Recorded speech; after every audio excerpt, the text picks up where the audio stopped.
Two parts today, lovely bit of work there which I'll go over in a second, and then some core work to finish, alright? To warm up for this, you can do 10 air squats. Yes, it is just an air squat, but we still want to practice good movement, alright? So normal rules, feet flat, knees stay out so they're not coming in, and then the last one is chest stays nice and high, yeah? So 10 air squats, all the way down, all the way up. Cool? 10 of those, behind the neck band press. So if you've got a thigh band, that works. If not, if you've got something like this, if you double it up, holding your thumbs or in your hands, right, behind your neck. Keep your rib cage down so you're not flaring up at all. So rib cage down, tension on the band throughout, and you're going to press all the way up and all the way down. All right, 10 of them, and then the hip opener is where you're in a plank position, bring a foot up. Right, ideally this shin is vertical, right, keep the knee out and you're going to get the inside elbow as close to your heel as you can.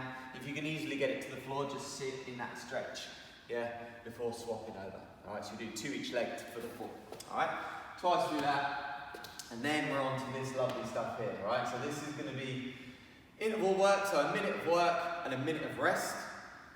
And you're going to keep doing that until you've achieved 100 reps, alright, so depending on what you're like with these, they can be a bit awkward at first, but once you get into the swing of them, you can get through them quite quick. But obviously you could, if you wanted to scale this, you could maybe give yourself like 30 minutes or something, say, right, I'm stopping at 30 minutes and that's the time cap, but completely up to you. So an actual man maker, what it is, press up, row, squat, and then get it over your head, all right? So if I was with a kettlebell, it's quite awkward to do a press up on there, so I would personally do the press up to the side. Yeah, if you need to scale that, just do it on your knees, absolutely fine. You would then row it in, yeah, swap over, row the other arm. You then squat it, yeah, and then overhead. Okay, with a dumbbell, essentially exactly the same. You could, I guess, if you wanted to do the press up with your hand on it. You don't have to, up to you. Probably be quicker. You row, hand down, row, jump your feet in, squat, and get it over your head. Alright? In terms of swapping the arms for that, especially if obviously you've only got one, if you've got two dumbbells or kettlebells, whatever, then you could do the thing. It'd probably be awkward with 2 kettlebells, but 2 dumbbells, you could basically just do the press up with your hands on them, bum bum, and then you just go exactly the same as squat and then thrust it out. In terms of swapping it, you could either do a whole minute with it on one hand, or you could maybe swap each rep, completely up to you. Ideally you're doing the same amount obviously on both arms, alright? Cool, I think that's it for that. So yeah, so keep going until you've done 100 of them. After that, the core work. This isn't for time or anything like that, right? So don't try and rush through this. You're better off taking your time and moving well, all right? So the pike compressions, I think most of you have done these by now. Ideally, fingers will be past your knees. That's the hardest version. You keep your feet in the air so the heels don't rest on the floor, right? So from there, you do your 20 reps like that, all right?